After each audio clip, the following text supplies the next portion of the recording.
I would say Panda, like his insights for how to date in Taiwan have like single handedly got like changed the game for like every single date. Because I'll like ask questions. Like one girl literally said, and I'm pretty sure you matched with her too, right? Like the front runner for me is like a girl you matched with like 9 months ago who like didn't really talk. Like you guys didn't really talk, right? Yeah, we'll call her C. Okay, so this C girl, I matched with her. And I matched with this girl like almost a year ago, man. Oh shit! I'll donate $20 for front double bicep. Hey, how about we do a comparison? Mine is a lot smaller, so we'll see. Maybe in like 5 minutes. I want to talk about the C girl story first. Wait, leave that up. Leave that up.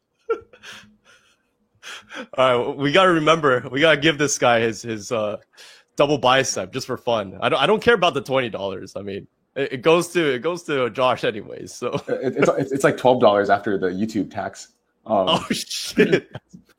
Crazy demonetization. But like this C girl. Okay, so I got matched with her about like a year ago, and then I was sending voice messages, and then dude, Josh was all like, hey, I'm very excited for this girl. And then he showed me a picture of her. I was like, yo, why does this girl look so familiar? I look it up and I'm like, yo, Josh, you mean this girl? I was like, that's crazy. But this girl ended up leaving me on red. And dude, she's been sending Josh a lot of voice messages. So Josh got the W Riz right there. But you know, how about you give some of the prediction that I gave? The fortune telling shit I gave. When I was like, okay, the way she talks, it sounds like voice message. The voice messages that she sent, it sounds very business oriented. Which girl is this? C or the other one? C. Yeah, C. Oh yeah. She sounded very like professional. Yeah, for sure. But I was like, you know, there's still a chance because the fact that she left me on red and like was replying you, I think, dude, she's probably into you. So then, yeah, I don't know if you want to say the rest. Yeah, I mean that day was kind of interesting because we like it was like dinner, then drinks, and then like the park. But at first, like I'm always late to these dates, bro. I got to start like leaving earlier. But I like showed up late, and then I felt kind of like awkward because I'm like already late. And then I felt like during the dinner, it felt kind of awkward actually. Like I just felt like we were like talking about work mainly, and then you know I don't really fucking know the terms in Chinese for a lot of this work stuff because I don't use it that often. So you don't know the technical terms.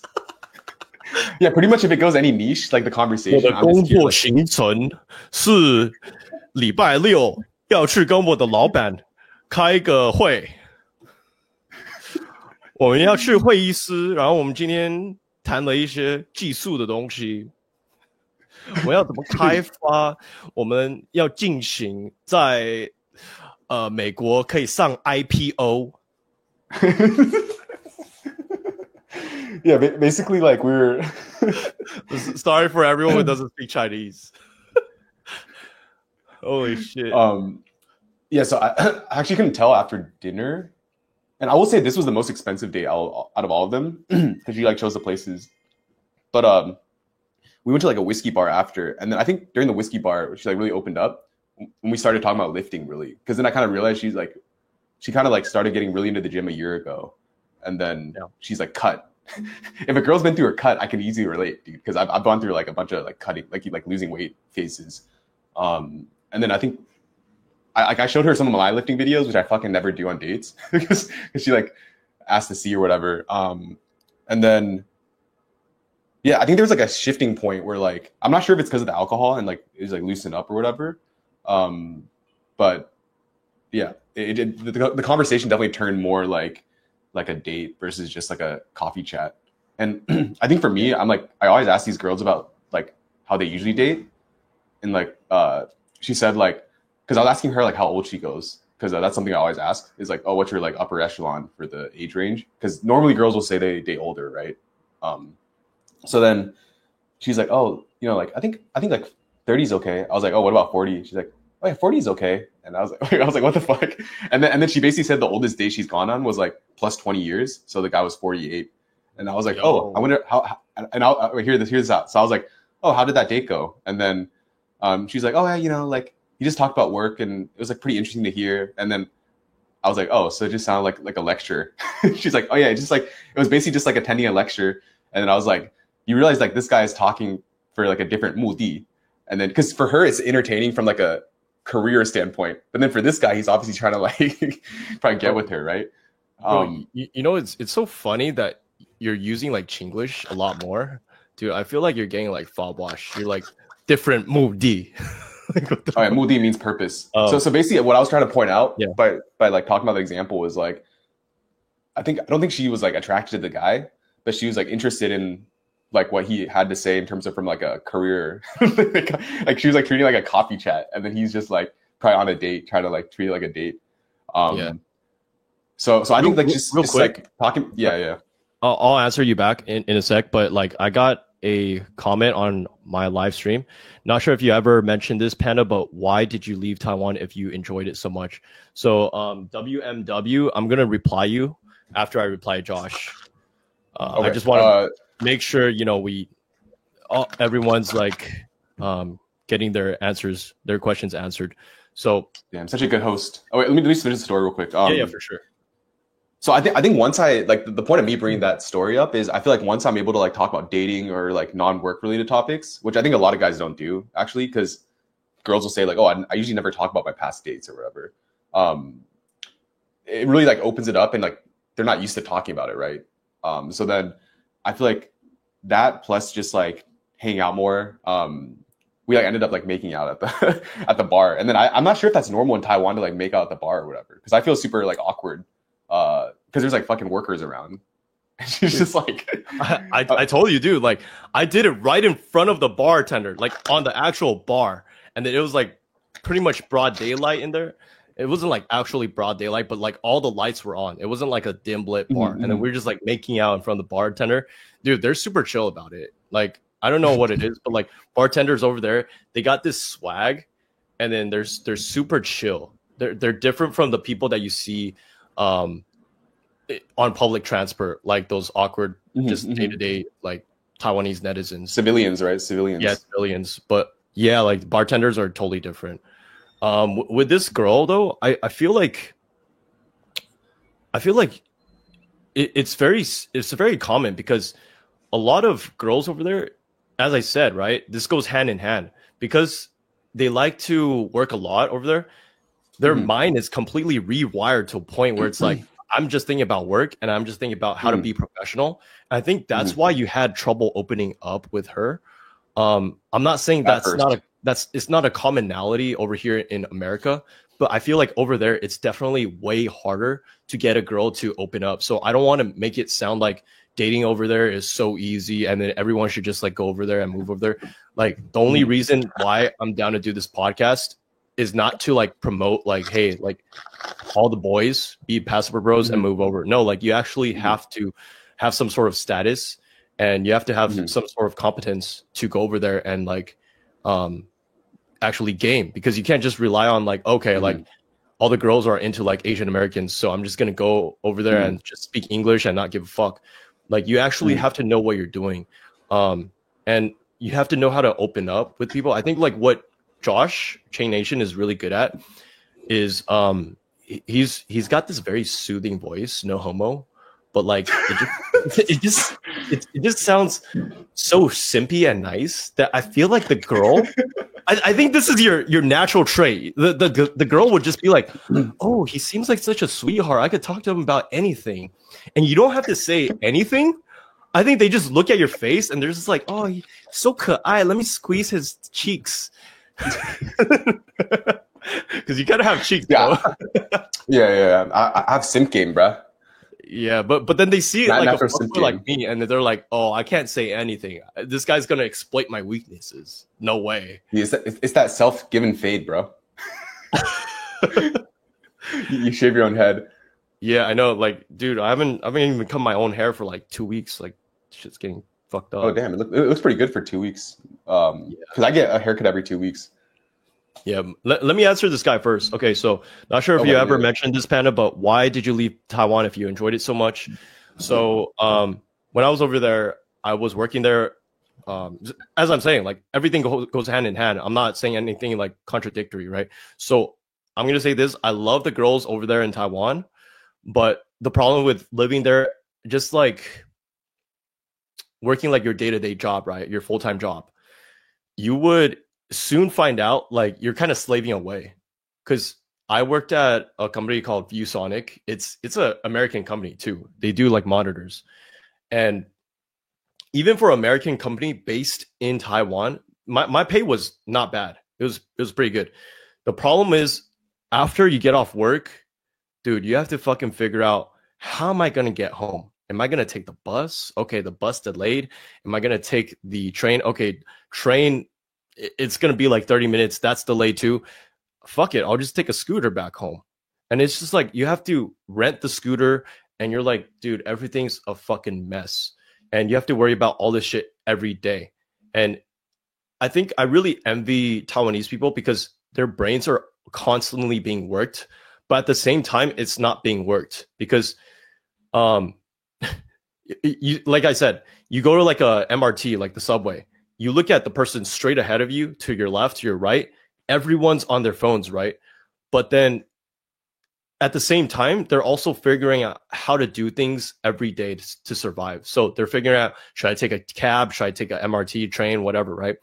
But I think the biggest thing for me too is whenever I take public transport or I'm just on the road walking, I try to talk to anyone or I see people around. It's crazy because for a place as big as, not even as big, as crowded as Taipei, it's like people are very isolated. People don't really talk to each other, which is, I don't know, it's kind of depressing in my opinion. That's why I wanted to leave. So I think that's the mark of a true man, when you aren't just staying in a place just for girls. Like you could be a fucking degenerate just staying in a place like overseas, like, oh, I want to get all these girls, but like I got out quick. A lot of people are still over there. A lot of Asian Americans are still staying over there. And then, dude, I know people, they've been there for 10 years and they're just on the verge now of coming back because they're just like, okay, I've had my fun. Now I can restrain myself. But dude, like 2 years is pretty short, to be very fucking honest, to be very blunt. So it is a transportation commute reason. No, it's also like the people just in general. Like it's hard to connect with them. Just like day-to-day people, right? Civilians that you come across. But over here, right away when I landed here in America, I was talking to some people at the airport, and I was like, hey, where'd you get that? It looks really good. And I was like, is that Panda Express? And then we were just talking and we were just having a good time. And then all of a sudden I was on the phone with my girlfriend, like FaceTiming, and I was like, hey, look at my girlfriend, dude. She's like shaking her ass or whatever, dude. Because at that time she's like just trolling. Like we're big fucking trolls. But yeah, that's pretty much it. I do think that like you're like listening to your story, I feel like this place is not as good if you're super extroverted, because I would consider you like very extroverted.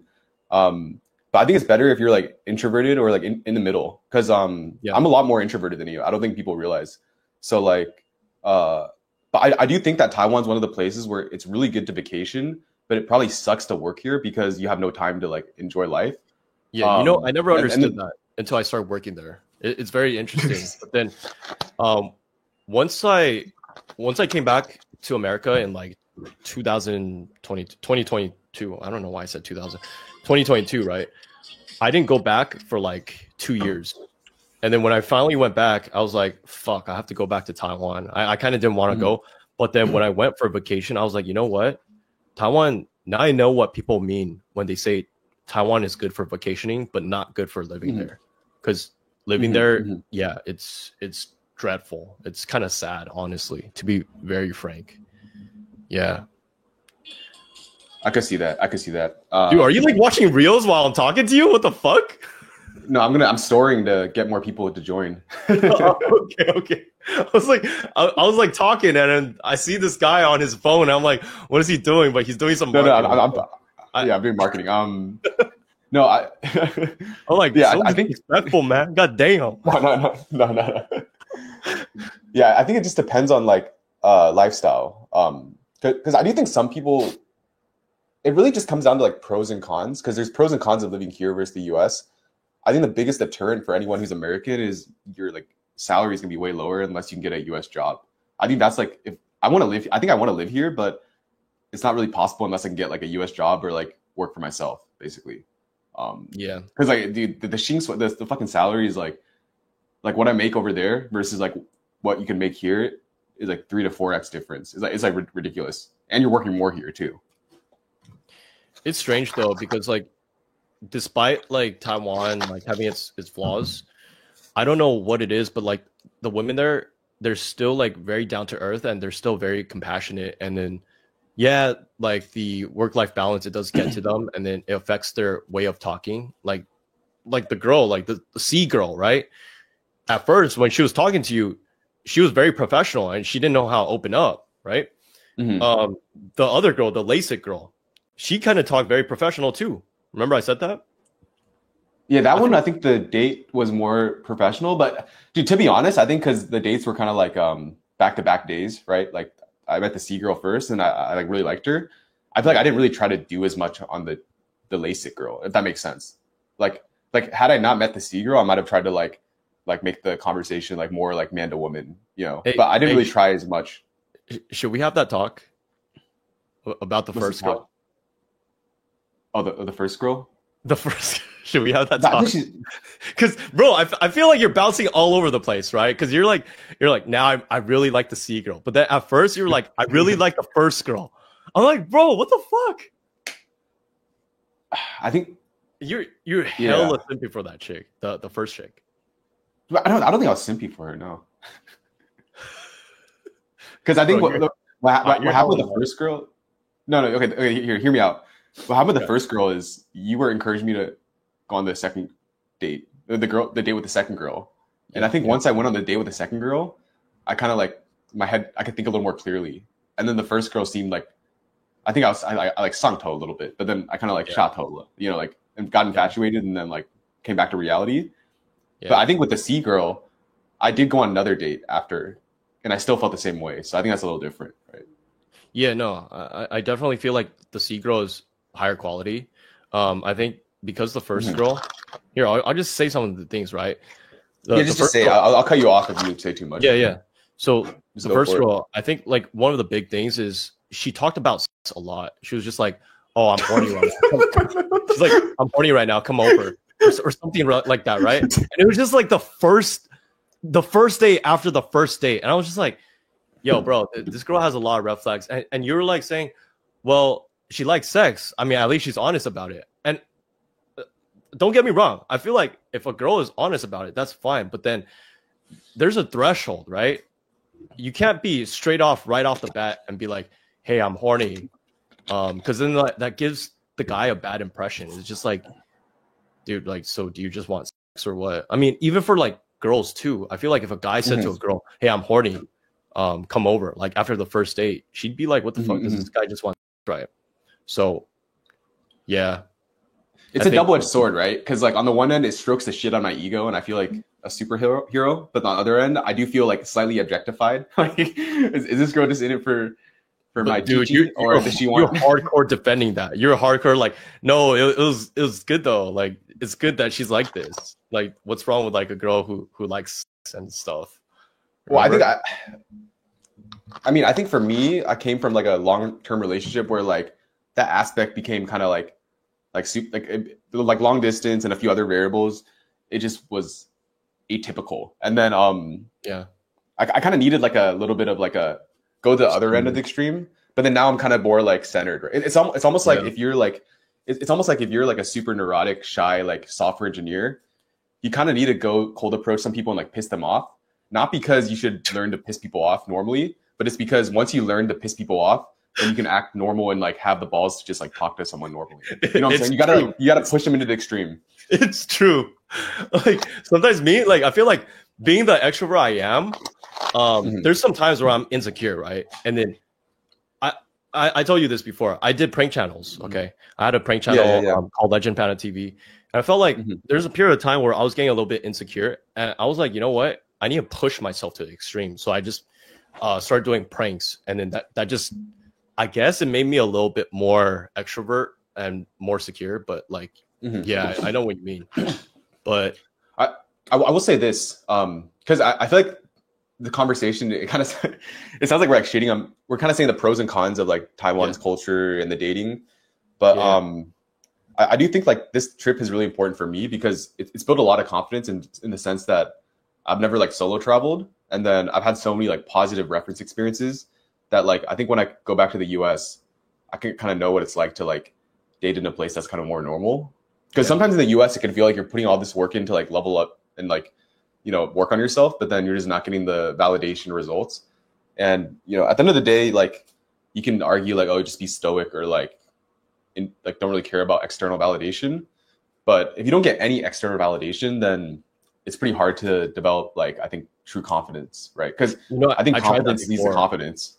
I tried that before where you just like act stoic and not like give a fuck and just try to be like a Sigma male and not talk too much. Dude, that doesn't really get girls that much either. Like you have to have a lot of money and just like show up with like your car, and then girls will appreciate you. I think that's very, very few men would achieve that. So you can't just like act stoic, right? I do think that hearing your journey, right? And we should definitely have a catch-up session, right?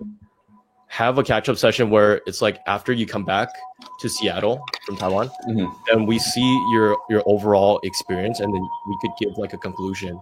But just like from my experience, just based on what you talked about, when you're like, yeah, like going back to like Seattle, I'll have like a lot more confidence, and how you built up a lot of confidence. When I was in that same boat, I came back to America and I was just like, dude, I feel like unstoppable. I was like, I could approach any fucking girl right now. But yeah, that thing does kind of wear off after a while. Because then, yeah, you go back to your normal life, and yeah, you're not in Taiwan anymore. So you'll find that like it'll fade, bro. Like when you come back here, you'll be like, But at the same time, dude, like, I do think that men who have status, and I will say that you do have status, right? Because like you look at your fucking profile, dude, you're like Mr. Olympia, like the Asian Mr. Olympia. I'm just like, how is this guy lacking in confidence? Yo, if this guy is lacking in confidence, bro, we should all be eating shit now as men. How, bro, can you, what were you the champion of? Can you shed some light on that? What the hell was that? Arnold? No, I just have a few like professional pics. And the funny thing is you bring this up, I think every single girl has told me like they thought I was fake, but then once I send a voice message, they could tell I was real. It's like my profile is like a super professional picture and then like ABC. So they said that's a very common like archetype of like scammers apparently. So I actually think your audio message tip has like maybe they might match it. The girl yesterday said like, oh, maybe I'll just match. But then if I think it's a scammer, I'm not going to actually like meet up with them. But then she said like once I started sending the voice messages, she could tell that was normal, like a real person basically. Bro, I did a whole episode on like sending voice messages and like the Riz. So if anyone wants to check that out, dude, like voice messages, believe me, it changed the game entirely for me. Like, bro, the success rate after using voice messages is crazy. Like, I'm not even just talking about Taiwan, bro. I'm talking about like everywhere, like America and Taiwan. But like, yeah, dude, I feel like in Taiwan, it's probably tenfold, much more of an impact because they see like you're Chinese and they're like, oh my God, this guy's ABC. It's Ka'ai. She's like, dude, he speaks like so cute, like a little boy. But you also have like a podcast for like you do podcasts, right? I wouldn't recommend the voice message if a guy like has like a bad voice. Or like it can be a double-edged sword if your voice is kind of weird. Not saying like anyone has a weird voice, but like if a girl finds it off-putting, then it's gonna like polarize the opposite, which I would argue saves time because like I guess if you show up on the date, then it probably won't work out if they don't like your voice. But I feel like most men, they have good voices. It's just about like how you want to utilize it. For example, like me, like I could talk really loud. I'm pretty sure like this whole time, like I've talked really loud for a couple times, but then when I talk like more calm and soothing, like a little bit like this, and just like sounds a little bit high. Like some girls have asked me, yo, are you like smoking weed? Do you sound like you sound a little bit high, like you just smoke some weed? And I feel like you just have to know how to utilize your voice. Like this is kind of like the voice, just like the very 很温柔, 很 submissive, affectionate sounding voice. I'm not saying to be submissive as a man, but yeah, like I don't know.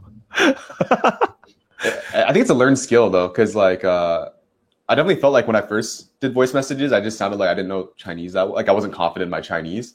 But then I listened to some of yours, and I was like, oh, okay, that's more the style.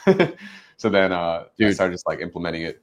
It's crazy, like how you went from like 0 to 100. Like when I was first listening you to like send out voice messages, and then versus now, I'm just like, holy shit, this guy like completely mimicked my style.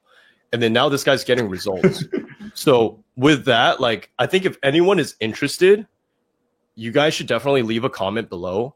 Like, if you want to learn that tip, we don't sell like a course, but I think we're trying to build up a community of men to just like help improve, you know, because I honestly, I like seeing people improve and have success. I really hate those people who like shit on others and just like wish them their demise, because you know, like when you take like a test and there's like a curve, right?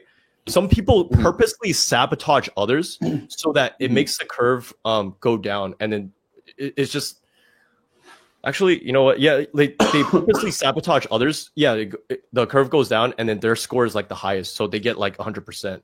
So I really hate those types of people.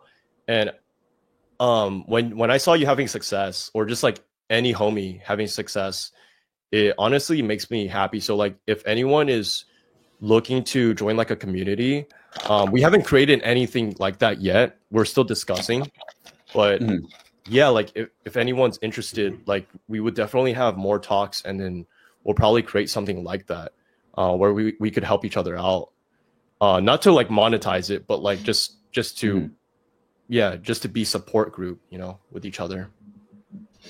But yeah, dude, yeah, go ahead. Yeah, I was gonna say like especially like the Asian masculinity subreddit, there's a few like people that are like Debbie Downers. It's kind of like why I got a little burnt out of this niche, because it's like I put so much work in to like try to just like put out free content and like help people out, and then there's like a few like mega haters like I recognize the username, like they'll just try to like make shit up, or like they have like so much hate pent up, and like they just think about the world in one way, and they're so vocal about it. It just really turns you off from the entire niche, because the niche becomes like freaking coaches trying to sell their shit, and then like haters that are like just like hating on people, or like trying to bring everyone down. And I mean, the whole reason I even like put effort into that subreddit is because 10 years ago when I was super whitewashed and I felt like there was no resource for me to turn to, it was like the only place where you can discuss like topics related to like the Asian male experience in the US. So for me, it made a pretty big impact, just like having something to read while I'm at the gym, or like a source of hope. So I try to just do the same myself, but then it's like really annoying when there's people just like making shit up, or like hating on me like for no reason, right? So like the fact that you bring, it's kind of rare to meet someone that's like trying to uplift people without too much monetary incentive, right? Because the people who like post most of the time are trying to sell a course or some shit like that. But I think we talked about this offline, right? Because I think say for us, before we get to Info World 101. Oh shit! I didn't mean to click that. Yeah, I'll say this. Like back then, I don't want to make it that like I'm virtue signaling or something like that. But like back then in college, dude, I would legit give my fucking test answers to other people. Like that's how much I wanted to like help people, just because I feel like you can't really benefit just seeing others like have like a lack of success, right? I mean, it's just going to be like a small percentage that like your success increases, but it's so minimal that it's just like, what the fuck's the point sabotaging other people for their test? But yeah, let's bring up the Info Wars. Yeah. I mean, it's kind of a small way of thinking, right? Like if someone needs to like put other down to like feel good about themselves, then like it's like so unsustainable, because there's like so many fucking people in the world that like you bring one person down, someone else is going to come up and like make you insecure again. So the best thing you can do is just like kind of focus on yourself. Like the one thing I've learned from like dating a bunch after my ex is like at the end of the day, like you can really only focus on yourself, because I do attribute a lot of my success in Taiwan right now to the fact that I dieted for like 4 to 6 weeks really seriously, and I'm like pretty lean. Because like and also my haircut's like good, because I think for a while I was rocking like a really bad haircut, and then like I felt like a little self-conscious about how I looked, and it probably reflected in how I dated, right? Because it's kind of all outer and inner, like they're all related. So it's very rare to find someone who like is fat and like ugly have like a lot of confidence, unless they have some other like trait that they excel at, such as comedians who are like really fun. So like they derive their. What the fuck? Now you're hella. I thought you're hella lean. You got the. Hey, we got to do that double bicep thing for that homie before we get to InfoWars. Oh yeah, Charles. If Charles is still here and confirms, then we can do it. I don't. Dude, my shit's small, man. My shit's small. Are we doing it at the same time or what? You can go first. Oh no, we gotta do it at the same time, bro. We need Charles. I don't even think Charles is here anymore. Oh, it gotta be shirtless for 20. Oh, dude, I've been fat lately, bro. All right, show it, bro. It has to be shirtless, though. It has to be shirtless. Yeah, dude, this feels like fucking OnlyFans, bro. This is my gateway to OnlyFans right now. This is $20. Let's go. I'll go shirtless. Fuck, hey, you're gonna make me look bad, bro. Come on, man. What the fuck? That's fuck. This is like, go for it. Go for it. No homo. No homo. Go for it, man. All right. Let's see. Hey, do the fucking booty thing. Dude, that's another 20. That's another 20. Oh man. It's only because I'm lean right now. If I was fat, then I can't. I would go shirtless, but I've been eating like way too much. So, Charles, you don't have to give the 20. Yeah, we don't do shit for money. Honestly, Charles is a homie. Dude, Charles is a fellow Taiwanese. He's like the biggest fuckboy I know. Oh really? Not to dox him. How about the Info World 101? We gotta. Oh yeah, let's go to that one. Let's just like reply some comments, and then I guess we'll follow up next time.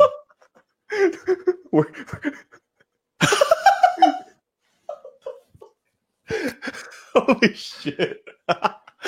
Appreciate you, Charles. Funny, dude. How do you feel about parents setting up with a girl or getting arranged marriage? How about Josh? You share first, man. I've been talking a lot, so I probably need to shut the fuck up for a bit.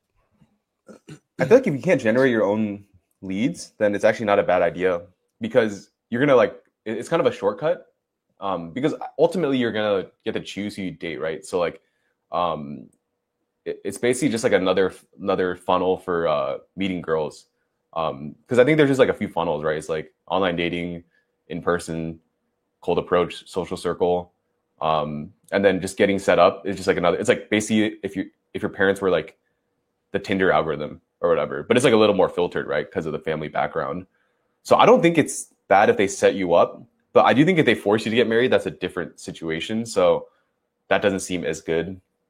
So that's kind of my take. I think it's a good way to meet more girls. But the downside is, unless your parents are like absolute like savages and just like working really hard, they're probably not going to be able to find that many girls for you, I think. So what's your take? Okay. My take. So, my stream got a little bit messed up. Okay. So I feel like InfoWorld is probably looking for like more pros and cons. And so pros and cons, I would say, I've actually been set up with a girl from my parents, and I really like that. It's kind of like what Josh said. It's like just another utilization that you could use, another resource that you could use and utilize. So of course, like I'd be like, yeah, I mean, if my parents are setting me up with this girl and I could go on a date with this girl, it's potential, right? Because we really lack that as a society now, where you have like arranged marriages or just getting set up.